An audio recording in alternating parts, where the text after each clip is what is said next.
Hola a todos y bienvenidos a un nuevo vídeo. Perdonad mi voz, o sea, he estado resfriada hace 3-4 días, entonces todavía tengo como la voz congestionada, así que lo siento por ello. El título deja bastante claro todo, como siempre, así que sin más dilaciones, comencemos.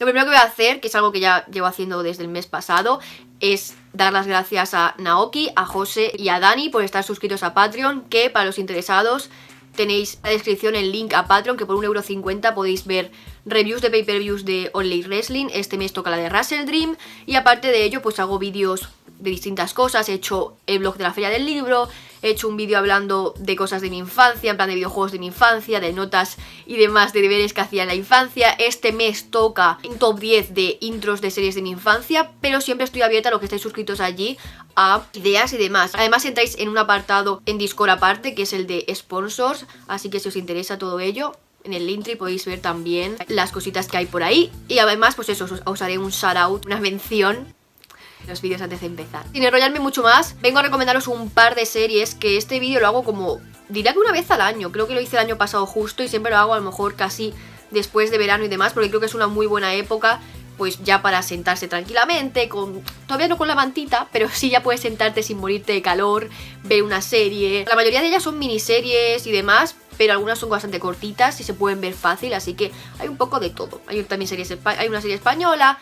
Ya sabéis que me gusta daros un poquito de variedad. Lo primero que tengo que hacer es algunas menciones por encima, porque son bastante famosas y no quiero como recomendarlas y hablar de ellas porque solamente las conozcáis. La primera de ellas es Adolescence, que está en Netflix y que lo ha petado, esa miniserie, lo ha petado en los Emmys y seguramente los pete los Globos de Oro este año y demás, así que creo que todo el mundo ha escuchado hablar de ella. Si no lo habéis hecho, no voy a hablar de ella, es que todo el mundo ha hablado de esta serie. Así que Adolescence, miniserie, súper fácil de ver y además está grabada ese plano secuencia. Qué maravilla, las actuaciones, todo. La siguiente es Penguin, obviamente, que también ha estado bastante valorada en crítica y en premios y demás, que está en HBO Max. Colin Farrell está brutal, también lo he dicho. Se habla mucho de ella. La otra es Agatha All Alone, que está en Disney Plus. Esta como que ha gustado y no ha gustado, es un poco como partes iguales. A mí sí que me ha gustado mucho. Y la otra, hablando también de Disney Plus y el universo de Marvel, es Daredevil Born Again, que es brutal, la acción, la trama, todo. La primera serie que sí que voy a hablar ya en profundidad y que ha sido como mi gran descubrimiento del año pasado. Es decir, hice vídeo el año pasado, pero no tuve que haberlo hecho, o lo hice antes de verano, porque esta serie no hablé de ella y la vi el año pasado en verano, así que hace bastante que no hago vídeo, dejémoslo ahí. Es Slow Horses, que es una serie que está en Apple TV, pero yo por ejemplo la estoy viendo por Movistar, porque Movistar tiene un paquete en el que entra Apple TV, HBO y demás, entonces yo la estoy viendo dentro de la aplicación de Movistar Plus. Es una serie que empezó en 2022, que aún sigue en emisión, tiene 5 temporadas, cada temporada tiene 6 capítulos, aunque la quinta está en emisión. Actualmente, como estoy grabando este vídeo, cuando lo veáis, que se va a subir el día 5 de octubre, un día antes de mi cumple, tiene todavía 3 capítulos en emisión de la quinta, está en ello. Y está confirmada que va a haber una sexta y una séptima temporada. Los capítulos no suelen durar más de 45 minutos, si se llegan a 50 es muy raro. Y yo, para veros el nivel de el vicio que es la serie, el verano pasado me vi 3 temporadas, porque solo había 3 temporadas en ese momento, me la vi en menos de una semana. O sea, me vi 18 capítulos en menos de una semana. Ya sé, fue a lo mejor 4 días o 5 días. Y estaba trabajando, era como de, venía de trabajar, serie. ¿De qué va? Por cierto, las sinopsis y tal están sacadas de Film Affinity. Después de una misión de entrenamiento fallida para, creo que era el MI5, el servicio de inteligencia británico, que básicamente es muy vergonzosa como falla, el agente británico, y acabo de comprobarlo, sí, es el MI5, River Cartwright, es exiliado a Slaughterhouse. Creo que se dice así, Slaughterhouse, creo, que es un purgatorio administrativo para los marginados del servicio, los que no pasan las pruebas y los que no interesan y que no son como James Bond, ¿vale? Allí conoce a Jackson Lamb, esto es lo añadido mío. Allí conoce a Jackson Lamb, que es como un viejo espía que ya lleva pues bastante tiempo, ya está como en ese proceso de me puedo retirar y estoy hasta el coño. Que tiene una personalidad cuanto menos complicada, es difícil de soportar, dejémoslo ahí. Cositas que quiero hablaros y quiero destacaros y que por lo que os recomiendo mucho la serie. Las tramas son súper interesantes, cada temporada tiene una trama individual, por así decirlo, en plan, una temporada que empieza y acaba. Aunque es verdad que la cuarta como que sí que se puede desarrollar más a lo largo plazo, pero es una brutalidad, cada trama es súper interesante. Para mí es una constante de intentar averiguar qué va a pasar o qué está sucediendo. Es muy intrigante, de verdad que a veces es difícil de averiguar los casos. La cuarta fue una puñetera obra de arte, pero también la primera y la segunda. De verdad, cada temporada el guión es es magistral. Es por eso que ha ganado varias veces Emmy en guión y demás. Creo que la temporada pasada ganó guión, si no me estoy recordando. Este año ha ganado el Emmy guión. El personaje de Jackson Lamb es brutal, o sea, el trabajo que hace Gary Oldman. Es que me hace mucha gracia porque es como súper guarro, en plan de... Da asco como come, el tío se tira peos cuando le salen las narices. Es asqueroso el personaje, pero a la vez te engancha. No sabes cómo, pero te enganchas a ese personaje y te hace reír. Tiene un humor como muy británico. Es súper divertido. La recomiendo en versión original si podéis, si os interesa. Así también pilláis como acento británico y demás. Luego también obviamente las localizaciones, que estás en Londres y demás. Si os gusta la ciudad y os vais a enamorar aún más. Y vais a ver cosas distintas también de la ciudad. Y las actuaciones obviamente son... brillantes, obviamente Gary Oldman está brillante, pero todos los actores están brillantes. Jonathan Pryce en la última temporada, en la cuarta, la última no porque está en la quinta, pero la penúltima temporada la cuarta básicamente, tiene una trama que a mí me rompió. Ese actor es brutal. No voy a decir qué le pasa o demás porque quiero que la veáis, pero a mí ese hombre me rompió el alma y el corazón y la vida en esa temporada. Es una de las series que mejor crítica tiene actualmente y al estar en Apple TV creo que no se habla tanto como a mí me gustaría de ella, pero ha sido uno de mis grandes descubrimientos y tengo cada vez... Cuando se acaba, porque es como que sueltan capítulos así, en plan de aquí tienes uno, aquí tienes uno, aquí tienes uno, pero son súper cortos, entonces terminan el capítulo y piensas, bueno, la semana que viene más, porque todos acaban como de, oh shit, la semana que viene más. Y cuando se termina la temporada piensas, joder, qué poco ha durado, ¿no? Dame más, porque claro, son 6 capítulos, estoy acostumbrada al menos a 8. Pero... lo dicho, está guay porque a la vez tienes ganas y tampoco tardan mucho en sacar temporada, que es algo que se agradece. O sea, es como que tardan un año en sacar temporada, si no me equivoco, así que eso también se agradece. Lo dicho, tenéis que verla, os va a enamorar. La siguiente es Ripley, que está en Netflix, que es del 2024. Yo la vi el año pasado, si no me equivoco, a finales del año pasado. Diría que sí. Esta sí que es una miniserie que tiene una temporada de 8 episodios. El más corto, para lo que le interese, porque digan, ay, es que no tengo tiempo. El más corto dura 44 minutos y el más largo, que es el último, son 76. Y la serie se ve bastante rápido. Esta serie está ambientada a los 60, que por cierto es de un libro, hay varias adaptaciones. Un millonario contrata al estafador, él no sabe que es estafador, Tom Ripley, para que viaje a Italia e inste a su hijo pues a volver a casa. La aceptación del trabajo por parte de Tom hace que este se vea rodeado de riqueza, de lujos y privilegios, haciéndose pasar obviamente por alguien que no es, porque ese hombre, ese millonario, ese padre, contacta con él porque piensa que es amigo de su hijo.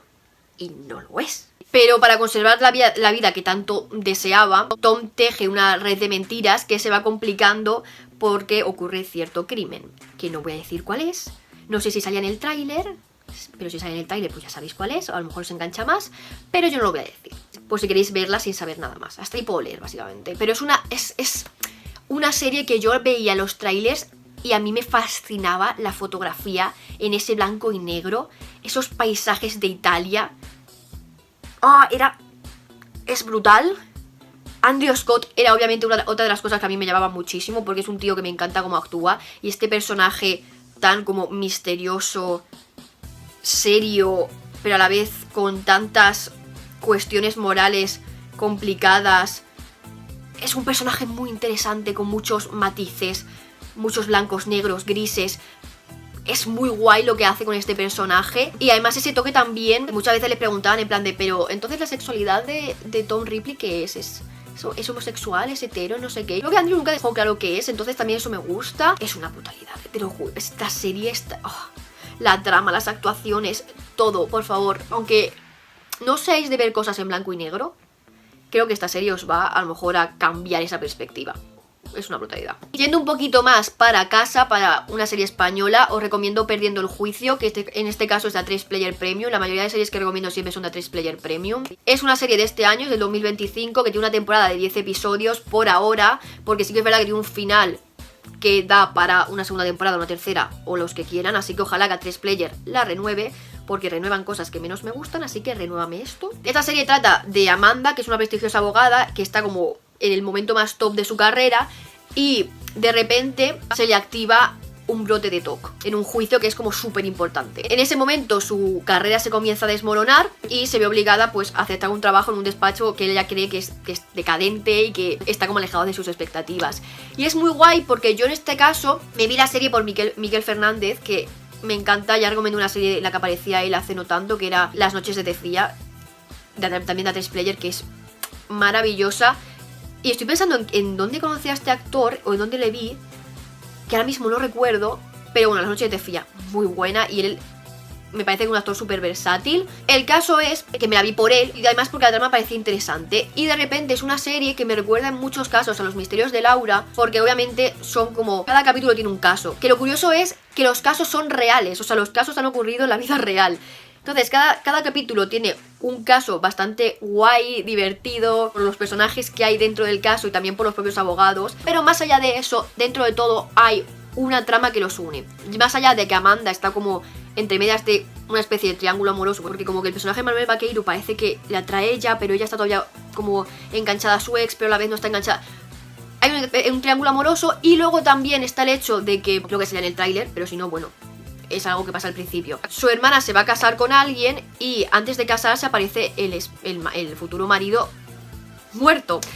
Y la culpan a ella. Entonces Amanda tiene que defender a su hermana porque ella cree que es inocente. Y ese es como el caso principal, porque como que el marido estaba metido en algo extraño y están intentando averiguar quién ha sido el que la ha matado, o si ha sido la hermana. Hay como una red, como cosas detrás, ¿no? Entonces eso es también muy interesante porque estás todo el rato constante pensando, vale, pero el caso este no lo olvidemos. Y la resolución de el caso ese me parece absoluto cine. Creo que es una serie súper entretenida, súper divertida, súper fácil de ver, que te enganchas al instante y que siempre estás esperando pues eso.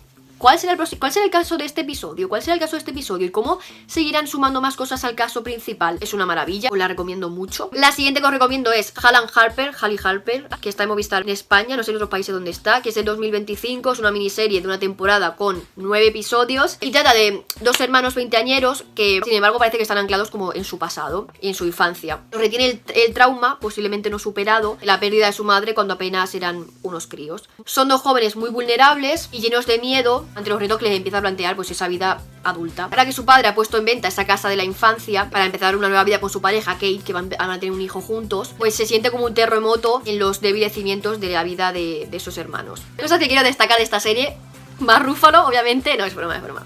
Me parece muy interesante cómo está grabada, el hecho de que bajamos entre el pasado y el presente de estos chavales. Y es gracioso porque cuando van al pasado, en plan hablando de la infancia de ellos, no muestran a ellos de niños, sino unos actores jóvenes o unos actores, pues eso, niños. No, son la propia Lily Reinhardt y Cooper Wright, que además es el director de la serie, creo que también guionista, como ellos mismos, de adultos, ¿no? O sea, es como muy gracioso porque entonces estás viendo las situaciones de niños, ellos relacionándose con niños y demás, pero el cuerpo de personas de 20 y tantos o 30 y tantos, bueno, 20 y tantos en la serie, no sé la vida real cuando tienen. Y es como chocante y a la vez muy guay que esté contado de esa forma. También el hecho de ver en pantalla cómo es esta familia, ¿no? Con cada uno de sus problemas, cómo les ha afectado, pues eso, lo que ha pasado con su madre en esa vida adulta, cómo se han quedado anclados en esos traumas, cómo la personalidad les ha afectado, cómo es ella, cómo es él, cómo es el propio padre, cómo él también tiene sus propios problemas por lo que ha tenido que hacer, cómo ha tenido que convivir, ¿no? Con el trauma de lo que pasó con su mujer y tener que cuidar de dos niños pequeños todo lo que ha ocurrido. También cómo se dan cuenta de esos traumas e intentan seguir adelante y siempre han estado juntos en cierto modo, aunque haya habido rencillas. Mola mucho que este tipo de relatos que no te pintan como la familia idílica y perfecta, ¿no? Que siempre hay comedias románticas y cosas que lo hacen a lo mejor, ¿no? Pero así, este tipo de series que pintan las cosas un poco más crudas, molan. Entonces, si os interesa, yo la recomiendo mucho. Además, mola a veces como recomendar cosas más indies. La siguiente serie que os quiero recomendar es Countdown, de Prime Video, que también es de este año, tiene una temporada con 13 episodios y básicamente habla de que tras el homicidio de un oficial de seguridad nacional a plena luz del día, reclutan a un detective de Los Ángeles que se llama Mark Mitchum para investigar en una fuerza especial con agentes encubiertos de cada rama de la fuerza del orden de Estados Unidos. Pero la búsqueda del asesino revela una historia aún más siniestra de lo imaginable e inicia la carrera contra el tiempo Countdown, para salvar una ciudad en la que viven millones de personas, Los Ángeles. Esta es la primera trama, porque hay una segunda trama. Ese caso se resuelve y hoy otro segundo caso. Para mí las cosas a destacar es la acción. Si os gusta la serie así como de acción, así como más policíaca, también hay un poco de thriller y de misterio, os va a gustar mucho. Las relaciones entre los personajes, porque al final cada uno de ellos es como muy distinto. Cada uno viene de una fuerza del orden, uno viene de la DEA. Hay dos que vienen como de la policía de Los Ángeles, pero cada uno viene de un sitio. La trama al final es muy interesante, sobre todo esa primera parte que os he dicho. La segunda se me queda un poco más floja, aunque es verdad que la han dejado abierta con un final muy interesante y muy que te dan ganas de una segunda temporada, que espero que renueven. Y lo dicho, es una fácil de ver, de esta que te puedes poner así un poco de fondo sin tener que pensar mucho. Y me apetece dejar siempre una de esas. Y ahora, para terminar, voy a haceros un apartado documentales, o sea, en plan una docuserie. La primera que quiero recomendar, como ya sabéis que estoy un poco cometida con Robbie y demás, pero esta la vi el año pasado, en 2024, lo pillé en Netflix, que es Robbie Williams, el documental, que justo le mencioné pues eso en el vídeo pasado, que es del 2023. Tienes una temporada con 4 episodios, el más largo son 55 minutos y el más corto 40. No te digo excusa para no verlo en un fin de semana. Básicamente habla de la vida de Robbie Williams, nos muestran horas de archivos personales, de vídeos íntimos, cosas que a lo mejor no se han visto en 30 años y otras cosas que sí que se han visto, porque son entrevistas, conciertos y demás. Y además lo más interesante no es eso, que veas clips y tal, no, es el hecho de que es Robbie como sentado en su cama con el portátil, dando clic a esos vídeos, ves el vídeo y luego él como añade cosas que a lo mejor no te imaginabas. En plan, él habla mucho del proceso de Rootbox, de cómo estaba tan ilusionado, cómo le afectó todo el tema de la prensa, ese tipo de cosas. A mí me interesó mucho también como cuando hablan de la batalla contra Gary, cómo él se sincera, ¿no? Dice de... Me da como un poco de vergüenza ver lo vengativo que fui. Y también verle vulnerable en tantas situaciones, ¿no? Porque se muestra como que le afecta. Él dice que hay partes de lo que le van a mostrar que no quiere ver y que le va a costar ver. Hay una en la que dice que incluso que no quería ir ese día a grabar por eso. Verle tan vulnerable te rompe, porque lo que rompe mucho la fachada también de esa gente que cree que Robbie es solo ego y es un personaje. Creo que rompe mucho eso y me encantaría que la gente viera este documental por ello. Y luego también verle con su hija, es como el lado vulnerable de Robbie. Creo que hay mucha gente que debería ver eso, porque hay gente que se mete con él sin como ver más allá. Para los que os gusten los docu-crimes, como a mí, One Night in Idaho, The College Murders, que está en Prime Video, que es del 2025, tiene una temporada de 4 episodios. Hay 2 que duran 44 minutos, uno 43 y uno 42. Rápido, así lo ves. ¿De qué trata? Para los que no sepan nada del caso, yo había escuchado algo de él, pero no sabía como el resultado del caso. La madrugada del 13 de noviembre de 2022 asesina brutalmente a 4 estudiantes universitarios en una casa fuera del campus, la ciudad de Moscú, Idaho. En el documental pues hablan personas cercanas a las víctimas, amigos, padres y todo ese tipo de cosas. Explora la investigación tanto del caso como tal, como los propios giros y las secuelas que han dejado, ¿no?, a esas familias. Me parece una brutalidad el caso, porque al principio, yo lo he dicho, no sabía quién había sido el asesino. Y si lo veis sin saber nada de eso o sin ir a buscar, yo lo recomiendo, porque el resultado de quién es a mí me dejó muy fría. Porque como que tenía... Es que me parece brutal, porque además el caso te dice que era una casa en la que había como 3 plantas y había como 6 personas en esa casa y mueren 4, solo quedan vivos 2 y esas 2 personas están en la planta de abajo. Y hay una cosa en la que dice una de ellas que sí que escuchó a la persona que entró, la llegó a ver y como que... O sea, es muy surrealista lo de este caso. Yo os lo recomiendo. A mí me dejó... El ser humano es asqueroso, tío. El ser humano es horrible. Y ya para terminar, uno de España. Cómo cazar a un monstruo, de Prime Video, que es del 2024. Esta sí que la vi, creo que fue en 2024. Nunca llegué a recomendarla, o no sé por qué. Que tiene una temporada de 3 episodios, se ve súper rápido. Este caso trata de Luis Gros, que fue condenado a 23 años de prisión por abusos sexuales. Y contacta con Carles Tamayo, que es youtuber y cineasta, para que haga un documental de su vida para limpiar su imagen tras esa condena. Les accede pensando que este tío va a pedir perdón a las víctimas, pero al ver que no es su intención y que básicamente sigue en libertad después de ser condenado, trata de averiguar por qué sigue impune. Tras meses de seguimiento y una exhaustiva investigación, Carles descubre muchos otros delitos de Gros y que lo motivan a luchar para que se haga justicia. A mí me pareció brutal por el tío, el personaje que es el Lluís Gros, el asco que da, como él delante de la cámara está como súper seguro de que no ha hecho nada malo, de que el mundo es una mierda contra él, no sé qué. Es como... Este tío tiene un ego que da asco. Y cómo está grabado por Tamayo el hecho de que, pues eso, cuando está con él, luego cuando no está con él, como se graba hablando a la cámara y demás. Es como ese concepto también YouTube, que a mí me gusta mucho, porque es como que conectas con la persona que está grabando el documental. La cantidad de mierda que sale de ese tío, y luego ya ese momento final de la tensión que hay cuando están como que quieren que le detengan. Y están ahí con la tensión de ver si llega la policía, no sé qué. Es como... La escena en el hospital, a mí me pareció, bueno, la escena, el momento en el hospital, a mí me pareció sacado una película, o sea, eso era un thriller. Es brutal como está grabado, es brutal el caso, y que este tío consiguiera lo que ha conseguido, tenéis que verlo. Es de lo mejor que hay de docuseries. Estas son todas mis recomendaciones, creo que hay un poquito de variedad, un poquito de todo para los que nos guste una cosa y otra y demás, y hay un poco de todas las plataformas, aunque ya sabéis que hay demasiadas plataformas y todos, de verdad, el tema de los precios de las plataformas últimamente es una locura. Dejadme en comentarios si habéis visto alguna de las cosas que os he recomendado, que os han parecido, si no, que os vais a apuntar, ese tipo de cosas. Y como siempre digo, suscribiros si no estáis suscritos, darle a la campanita si queréis recibir las notificaciones, seguidme en mis redes sociales, mi Twitter, mi Instagram, mi Bluesky, mi Letterboxd, mi Music Board, mi TikTok y mi Discord. Todo eso está en un link y la cajita de descripción, además de Patreon, como os he dicho antes. Me gusta si os ha gustado el vídeo y nos vemos muy pronto con más. Adiós.